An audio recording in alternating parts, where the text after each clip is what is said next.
So the next is reaction turbine. In reaction turbine we are having two types. One is a Francis turbine and another one is a Kaplan turbine. Francis turbine is an example for radial flow. Kaplan turbine is an example for axial flow. Okay, Francis turbine, it is an inward flow reaction turbine having a radial discharge at the outlet. This is very important, having radial discharge at the outlet. That radial discharge at the outlet, what it represents, that is VW2 is equal to 0 or beta is equal to 90 degree. This is very important. You have to keep it in mind. What is Francis turbine?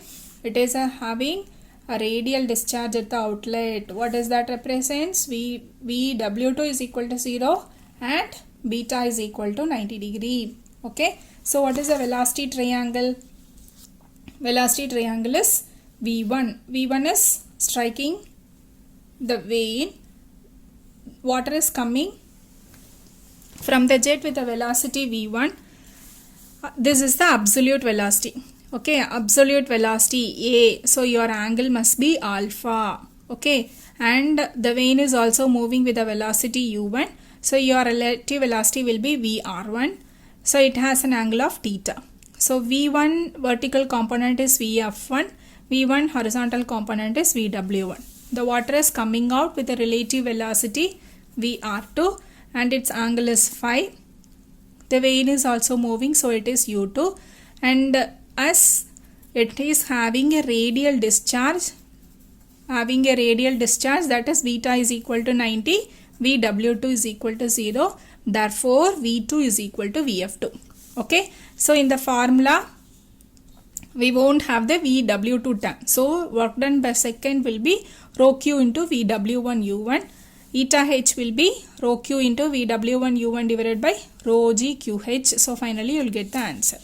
Okay, the same thing what we got in the Pelton wheel. Work done in the Pelton wheel is rho Q into rho Q, that is rho Q into VW1 U1, VW1 plus VW2 into U. VW2 is 0, therefore rho Q into VW1 U1. What is rho? Eta H. Eta H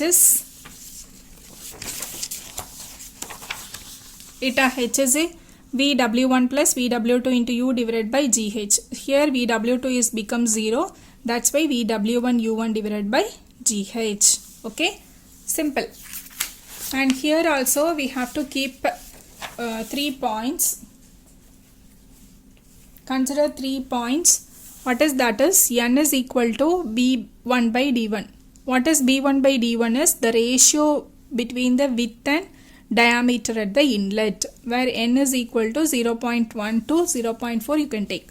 What is flow ratio? Flow ratio Vf1 is equal to root of 2gh, that is Kf into root of 2gh. And this, what is Kf? Kf is a flow ratio and its value varies from 0.15 to 0.3. Okay, speed ratio is nothing but Ku is equal to Ku into root of 2gh. So here Ku is the speed ratio and its value varies from 0.6 to 0.9.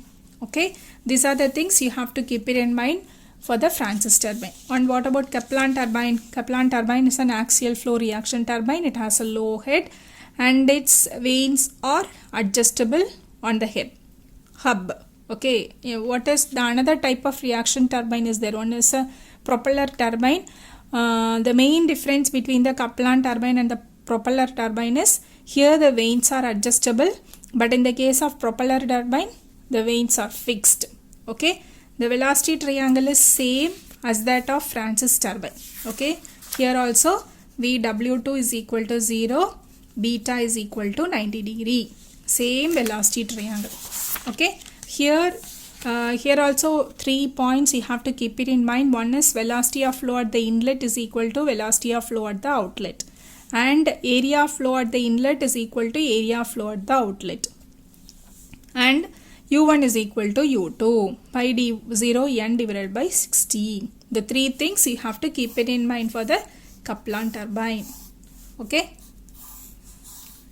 so here in all the cases we are telling out discharge.